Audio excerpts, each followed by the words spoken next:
Hello and what's up to Jackies. Sekarang kita sudah bersama dengan Nissan Magnite Premium CVT tahun 2021. Dan mobil yang satu ini, selain dia menjadi SUV yang paling terjangkau di kelasnya di antara Toyota Race, Daihatsu Rocky, Kia Sonet, dan bahkan kembarannya sendiri yaitu Renault Kiger, mobil ini menawarkan sesuatu yang unik setelah kita coba hidup dengan beberapa hari gitu ya. Orang kan rata-rata mikir kalau Magnite itu kayak it's a Datsun gitu kan. Datsun berlogo Nissan gitu. Ternyata di balik semua itu ada hal yang cukup mengejutkan. Penasaran? Dan mungkin kalian yang bertanya, kok Lagnats ngupas Nissan Magnite lagi? Kan bukannya waktu itu udah pernah, memang kita udah pernah ngulas luar dan dalam di video yang satu ini gitu ya. Tapi kan waktu itu hanya review statis di dealer aja. Sekarang kita bawa test drive dan kayak yang kita bilang tadi, kita menemukan beberapa fakta yang mengejutkan dari si Magnite ini. So kayak apa sih yang kita maksud? Yuk kita kupas luar dan dalam. Start your engine.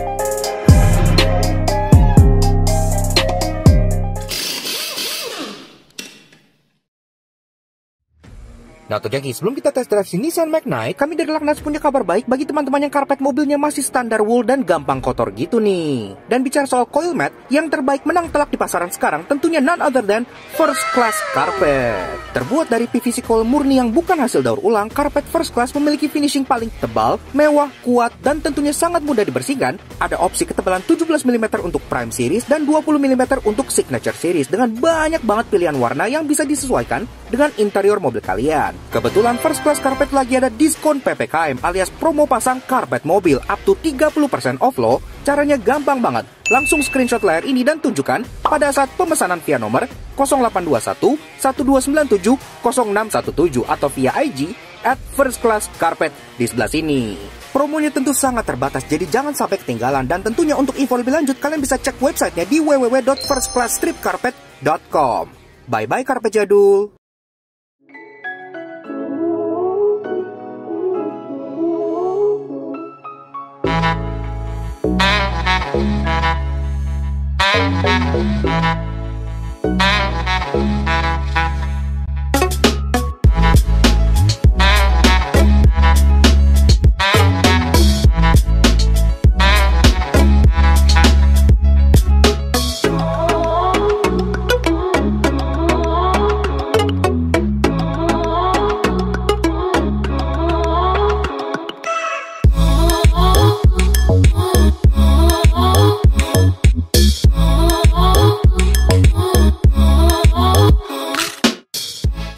Nah, Auto Junkies, waktu itu kan review lengkapnya udah. Sekarang saatnya kita fokus untuk test drive si Nissan Magnite ini. Kayak apa rasanya, se-refine apa, dan gimana performanya? Yuk kita bawa jalan, let's go! Nah, Auto Junkies, Nissan Magnite Premium CVT tahun 2021. Sebelumnya kita memang sudah pernah mengulas review luar dan dalam secara detail dari si Magnite. Kalau kalian belum nonton, tonton dulu di video sebelah sini ya. Karena di sini kita nggak akan ngulas perintilannya lagi, kita akan lebih fokus ke rasa berkendaranya. Kayak apa sih naik Nissan Magnite alias SUV yang paling terjangkau di kelasnya. Seperti yang kalian tahu, ini kan kelasnya tuh sama dengan Race, Rocky, Sonet, dan tentunya kembarannya sendiri yaitu Kiger gitu. Tapi dia yang paling terjangkau. Oke, kita bahas driving impressionnya mulai dari 3 hal positifnya dulu. Yang pertama-tama yang kita suka adalah performanya. Iya, ini sendiri mengandalkan mesin 1000cc turbocharge. Ya, konfigurasinya mirip gitu ya, kayak Race Rocky gitu. Tapi secara data di atas kertas dan secara feeling naik pun berasa ya kalau mobil ini itu performanya lebih baik, terasa lebih kencang, dan nariknya pun terasa lebih urgent gitu, walaupun sama-sama 1000cc turbo. Dan ini pun turbonya itu suaranya itu kayak turbo mesin diesel. Kalau yang kita narik dia tuh kayak kedengeran spooling, terus kalau kita lepas gitu gitu.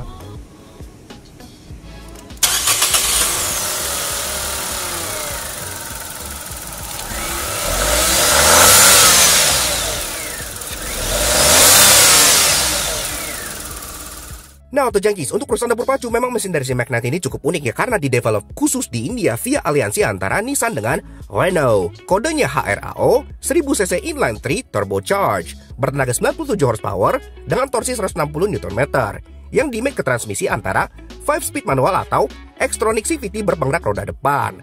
0-100-nya dicatat dalam waktu kurang lebih 12 detik. Emang gak kencang karena lebih ngincer efisiensi. Katanya sih bisa 1:20 dan katanya teknologi coating silindernya itu sama dengan Nissan GT-R. Leh uga.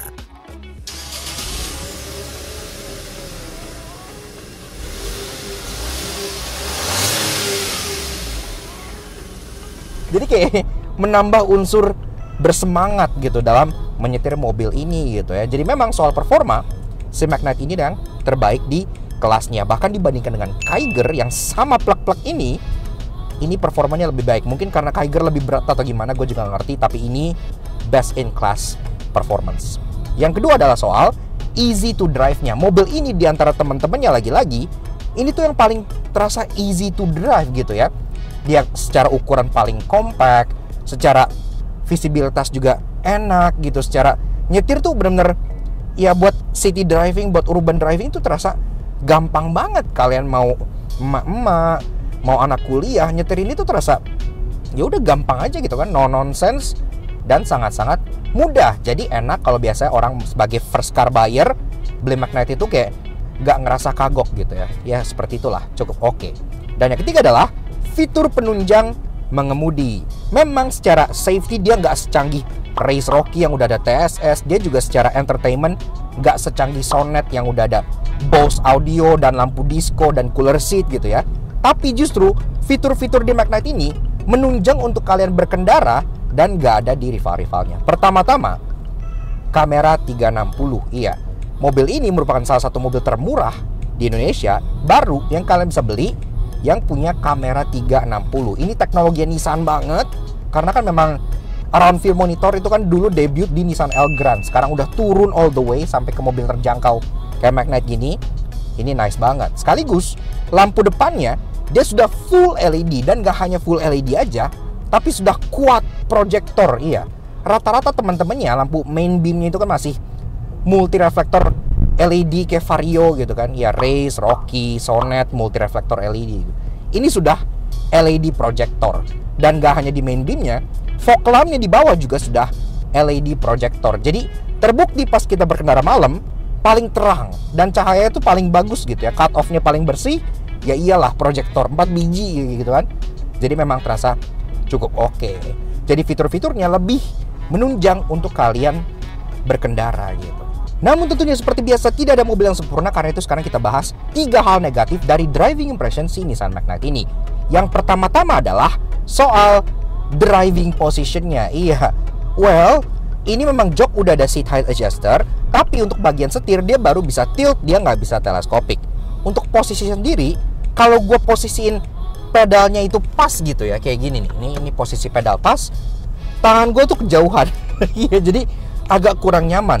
Kalau gue posisiin pedalnya tuh pas kayak gini, tangan gue nekuk karena tangan gue jadi kedeketan gitu, sehingga mencari posisi mengemudi yang enak, terutama untuk orang yang tinggi, itu agak susah. Menurut gue yang 170 cm masih tolerable, masih oke. Tapi untuk kayak Alex, kayak Grady gitu ya, yang tinggi-tinggi, pasti akan merasa kurang nyaman di balik kemudi si Magnite ini. Kemudian yang kedua adalah soal getaran 3 silinder. Nah ini gak bisa dipungkiri ya, karena mesin 3 silinder mau dibikin sehalus apapun pasti tetap akan bergetar karena pincang gitu kan.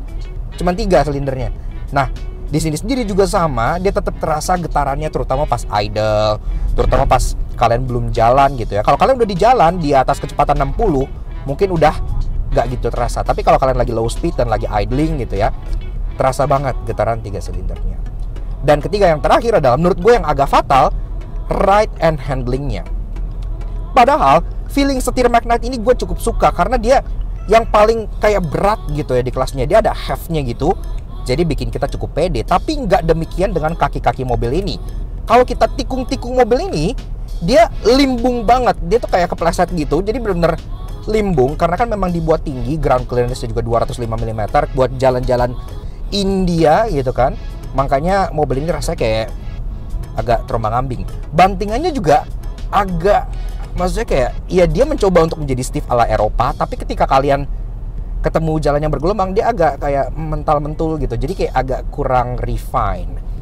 Dan tentunya untuk dari kaki-kakinya sendiri, memang dari penggunaan ban dia kurang, let's just say kurang baik. Maksudnya kayak dia ban sendiri pakai merek India, MRF, nothing against MRF gitu ya, tapi tipenya ini MRF Wanderer. Iya, makanya handlingnya jadi wandering around karena tipe bannya itu MRF Wanderer gitu ya. Jadi, dan ini pun ban Eco. Di situ ada tulisannya Eco Tread gitu ya. Makanya ya soal handling dan ride can be better menurut gua sih. Kurang lebih begitu soal rasa berkendara gua dengan si Nissan Magnite ini. Tapi secara overall, kalau kalian mencari mobil yang buat daily, buat in the city, urban driving gitu-gitu ya, itu udah menurut gue oke kok gitu loh. It's untuk harganya itu oke gitu ya. Karena memang ini kan lagi-lagi kayak kita bilang, dia yang paling terjangkau di kelasnya. Jadi it's fine. Apalagi mobil ini tuh punya rahasia yang menurut gue agak unik. Sekarang dibanding gue ngebahas perintilan dan lain-lain, mendingan gue bahas apa yang sebenarnya ada di balik Magnite ini gitu. Ini belum pernah dibahas oleh reviewer lain gitu ya. Tapi gua merasa kalau mobil ini itu tidak terasa seperti Nissan, itu gua setuju. Banyak yang bilang kayak gitu ya. Dan juga ada yang bilang tidak terasa seperti Datsun. Itu pun gua setuju. Karena ini ya enak kalau untuk ukuran Datsun gitu kan. The best Datsun. This is the best Datsun kalau emang Datsun. Tapi ini setelah gue coba, mulai dari feelingnya, visualnya, apa yang gue sentuh, apa yang gue lihat gitu ya, ini adalah sebuah Renault. Iya, jadi dibalik semua ini tuh terasa Renault banget. Gua kan sehari-hari pakai Renault, gua tahu karakter Renault itu kayak apa. Dan ini semua kebodohan dan semua keunikan Renault itu ada di sini gitu. Memang tidak terasa seperti Renault Captur gua yang global model gitu kan. Kalau ini terasa seperti Renault untuk negara berkembang macam Renault Triber, udah pernah kita review juga sebelah sini gitu ya. Atau Renault Climber sebelah sini gitu. Ya seperti itu, not bad ya, tapi memang budget European feeling ya. Jadi kenapa gue bisa bilang ini adalah Renault? Dari mana pot gitu kan? Ada orang-orang kayak gila lu, dari mana? Ini kan Datsun gitu kan. Nah, kayak yang gue bilang, setelah gue lihat parts semua segala macam ada di sini, gue bisa simpulkan kalau mobil ini 80% Renault, 20% Nissan. Iya. Kenapa? Gue akan bahas 10 hal yang menjadi dead giveaway kenapa mobil ini sebenarnya adalah sebuah Renault gitu ya. Yang pertama, setir. Setir ini adalah giveaway paling jelas gitu menurut gua. Kalau kalian lihat setirnya, ini setir yang plek-plek sama dengan yang ada di Renault Triber. Iya, benar-benar plek sama. Cuman ini udah dilapis kulit tentunya biar lebih premium dan logonya udah diganti Nissan. Tapi bentuknya masih sama, aksen silver masih sama. Dan ini pun udah ada cruise control, di Triber nggak ada. Jadi tombolnya lebih lengkap. Tapi bentuk dan rupa ini setir punya Renault kekinian. Yang kedua adalah soal cruise control. Iya, si Magnite ini udah ada cruise control, tapi pengoperasian cruise controlnya lagi-lagi itu Renault banget. Rata-rata mobil kalau nyalain cruise itu kan tombol di setir gitu kan, atau kayak Toyota atau MG yang tuas di balik sini gitu kan. Nah ini sendiri memang untuk kayak cancel, resume, dan naikin turunin kecepatan itu ada di setir sini. Tapi untuk nyalain cruise-nya, dia ada tombol di bagian kanan sini untuk on dan off-nya. Dan tombol ini tuh persis 100% sama kayak yang ada di Captur gua. 100% sama. Tombol kotak persegi panjang yang ada kayak garis di tengah yang kayak huruf S gini. Persis plek-plek gitu ya. Jadi ini common parts dengan Renault yang global model. Jadi ini sangat meyakinkan kalau ini adalah sebuah Renault di baliknya gitu ya. Lanjut ke yang ketiga adalah soal lampu interior. Lampu interior di bagian depan sini, lampu kabin di bagian tengah, itu lagi-lagi plek persis yang ada di Captur gua. Dia ada 3 button di bagian depan sini, kayak ada reading lamp di kanan dan kiri, dan ada satu lagi di tengah yang untuk down light-nya gitu ya. Ini tuh persis plek dengan Renault yang ada di global model. Dan juga lampu kabin tengahnya itu lagi-lagi sama dengan Mika Suzu yang persis kayak Renault Captur gua. Lanjut ke yang keempat, engine start stop button dan toggle switches yang ada di bagian tengah. Ini engine start stop buttonnya itu lagi-lagi plek sama Renault Triber. Iya, yang ada efek diamond cut di bagian pinggirnya, fontnya sama, toggle switches di tengah yang untuk hazard, defogger, dan central locking pun sama persis gitu ya.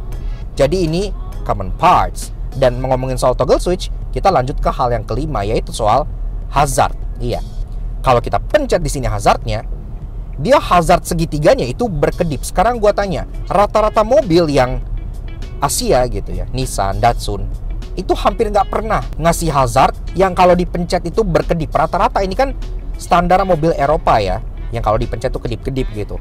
Dan di sini pun demikian. Dan menurut gua kalau mobil ini memang yang ngembangin itu Nissan atau Datsun, nggak mungkin ini tombol dipencet berkedip, itu hal yang impossible banget. Jadi lagi-lagi ini adalah sebuah Renault underneath. Lanjut ke yang keenam, maka kita bisa lihat di bagian door trimnya. Untuk bagian door opener bagian dalam sini, door handle gitu ya, ini lagi-lagi plug-plug common part dengan yang ada di Renault Triber. Begitu pula dengan window switches yang ada di sini untuk power window-nya, baik itu yang auto, yang enggak, sampai ke bagian window lock-nya, itu persis sama. Yang diganti cuman untuk bagian electric mirror setting di bagian depan sini, itu doang yang beda. Termasuk kalau kalian kunci, ini dia mekanisme kuncinya yang di sini ya. Ini juga sama persis dengan yang ada di Renault Triber gitu. Jadi bisa dibilang 80% door trim ini Renault semua gitu kan. Nah, lanjut ke yang ketujuh, kita beralih ke bagian infotainment. Memang secara skin UI gitu ya, ini udah bukan Renault banget. Tapi dan again kan gampang banget untuk ngubah skin dari ini. It's not hard work gitu. Tapi secara daleman, secara isi, lagi-lagi ini masih Renault banget. Karena di sini ada tulisannya Eco Driving yang kita pencet, yang ada pilihan di sini untuk beberapa kayak laporan perjalanan, Eco Scoring, yang ada bintang-bintang dan ada daun-daun skornya berapa, termasuk ada Eco Coaching atau pelatihan Eco. Nah ini lagi-lagi ini sama banget dengan yang ada di Renault. Ini tuh sistemnya Renault gitu ya, yang ada Eco Coaching gini-gini tuh. Ini tuh sistemnya Renault.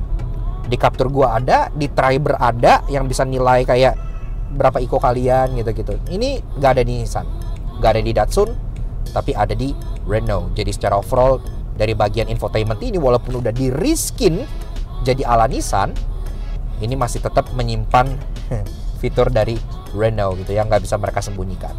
Dan tentunya lanjut ke bagian ke-8, yaitu bagian speedometernya. Speedometernya ini juga sebenarnya rada-rada mirip dengan yang ada di Renault Triber. Ini kan varian yang atas gitu ya, yang dia full display. Memang agak nyaru, nggak terlalu mirip. Tapi kalau kalian lihat di bagian kanan dan kirinya untuk engine temperature sama untuk fuel gauge-nya, itu sama yang ada di Triber dan yang di Climber, yang modalnya tuh ngeblok kayak kotak-kotak ngisi gitu, yang terlihat seperti layar padahal bukan. Ini tuh cuman kayak display statik doang. Dan bahkan kalau kalian lihat Magnite yang tipe bawah, itu speedometernya persis kayak yang di Triber, sama gitu ya.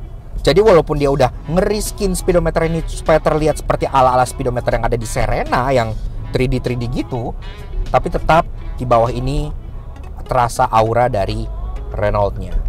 Dan lanjut ke hal yang ke-9, masih soal di speedometer. Ini tuh menurut gua obvious banget, dead giveaway banget kalau ternyata programming di balik speedometer ini masih berupa programming dari Renault. Kenapa? Kalau kalian ninggalin kunci, bukan ninggalin, kalau kalian mesin nyala, kunci kalian bawa keluar, bawa lari gitu ya jauh, otomatis kan dia ada warning gitu kan. Dan warning itu tulisannya adalah key card not detected. Iya, jadi itu jelas banget. Kenapa? Karena kuncinya, walaupun dia sudah diganti kunci ala Tamagotchi kayak Nissan yang seperti ini kan, kunci Nissan sejak zaman kapan kan udah pakai kunci kayak gini, tapi tulisannya masih key card not detected. Kenapa? Karena Renault itu menyebut kunci mobil dari mereka, smart key-nya, sebagai key card. Iya, jadi Renault itu kan memang kuncinya itu berupa kartu, dia kayak tipis kayak gini, kayak kotak. Makanya sebutannya itu smart key card. Sedangkan entah mereka lupa ganti gitu ya. Jadi misalnya key fob is missing, rata-rata biasanya key fob is missing gitu kan. Jadi di sini kalau kalian bawa kunci Tamagotchi ini kabur keluar, tulisannya masih key card is missing. Itu kurang jelas apa lagi kalau programmingnya masih merupakan programming asal Renault yang kuncinya key card kayak gini gitu ya. Dan yang terakhir, yang ke-10 adalah soal keeropaan pada saat kalian lagi mau keluar dari mobil ini. Kayak yang kalian tahu, mobil Eropa itu biasanya kalau kalian matiin engine-nya, kalian matiin gitu ya, kalian parkir, udah matiin semua gitu, dia head unit, speedometer itu nggak langsung mati. Jadi semuanya itu masih nyala sampai the moment kalian buka pintu driver, baru tuh head unit mati, speedometer pun ikut mati gitu. Rata-rata memang seperti itu. Dan di mobil ini juga sama, kalau kalian matiin, ini head unit segala macam itu belum mati. Sampai kalian buka pintu ini, baru deh dia akan mati. Bahkan dalam keadaan lagi mati, pintunya dibuka, kalian masih bisa ngelipet electric mirrornya. Itu juga salah satu safety yang ada di mobil Eropa gitu ya. Jadi dia nggak fully cut off semua, kalian tetap masih bisa nge-retract mirrornya dalam keadaan mobil lagi mati gitu. Jadi lagi-lagi mobil ini, walaupun banyak yang bilang it's a Datsun gitu ya, gue berani bilang ini 80% Renault. Partnya Renault, ini rata-rata switches, semua segala macam Renault. Kebodohan dan keunikan Renault, cruise control di sini pun seperti Renault. Bahkan disebut key-nya itu sebagai key card, juga Renault gitu ya. Jadi it's not a Nissan, it's not a Datsun, it's a freaking Renault. Walaupun memang kayak yang gue bilang, bukan Renault yang global model feelingnya. Ini kayak Renault untuk emerging market seperti Triber dan Climber gitu. But nonetheless, ini terasa Eropa berkat ke Renaultan itu gitu. Ya, jadi gimana menurut kalian? Setelah melihat fakta-fakta yang gue listin tadi, pastinya pandangan kalian terhadap Magna itu jadi berubah dong. Yang tadinya ngira kayak, oh ya it's a Datsun, it's a Nissan. Ternyata dibalik semua ini adalah Renault. Dan menurut gue cukup bikin kaget adalah Kiger tuh keluarnya telat dibanding ini gitu. Jadi strategi marketingnya tuh cukup unik. Biasanya kalau ada mobil kembar, itu kan yang asli duluan yang keluar, baru yang rebatch-nya keluar. Jadi kayak contohnya Expander Livina, Expander udah keluar, Livina baru nyusul gitu kan. Tapi di sini justru terbalik. Ini partnya 80% Renault, tapi Renault-nya Kiger itu keluarnya belakangan gitu. Padahal Kiger itu actually the base car, mobil sebenarnya itu Kiger. Ini tuh Kiger dengan jubah Nissan, kayak gitu cara gampangnya gitu ya. Cuma dikeluarin duluan, Kigernya nyusul belakangan. Mungkin itu strategi supaya Kiger fiturnya lebih lengkap, atau mungkin bisa disempurnain lagi sebelum Kiger actually keluar gitu kan, atau gimana. Tapi yang jelas seperti itu gitu. Jadi mereka lagi-lagi cukup unik. Kurang lebih begitu soal pendapat dan point of view gue mengenai si Nissan Magnite yang udah gue coba beberapa hari belakangan ini gitu ya.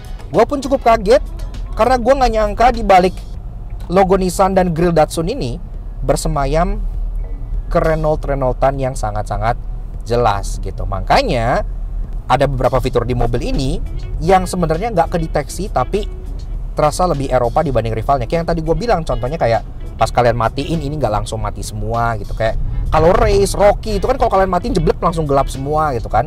Kalau ini enggak, kayak mobil Eropa, karena masih bisa lipat spion gitu-gitu. Ya jadi kurang lebih seperti itu. Walaupun memang secara feelingnya it still feels like an Indian car because Indian quality is bad quality gitu. Tapi ya secara overall menurut gua Magnite ini sangat mengejutkan. Kalian harus coba dulu sebelum kalian judge mobilnya.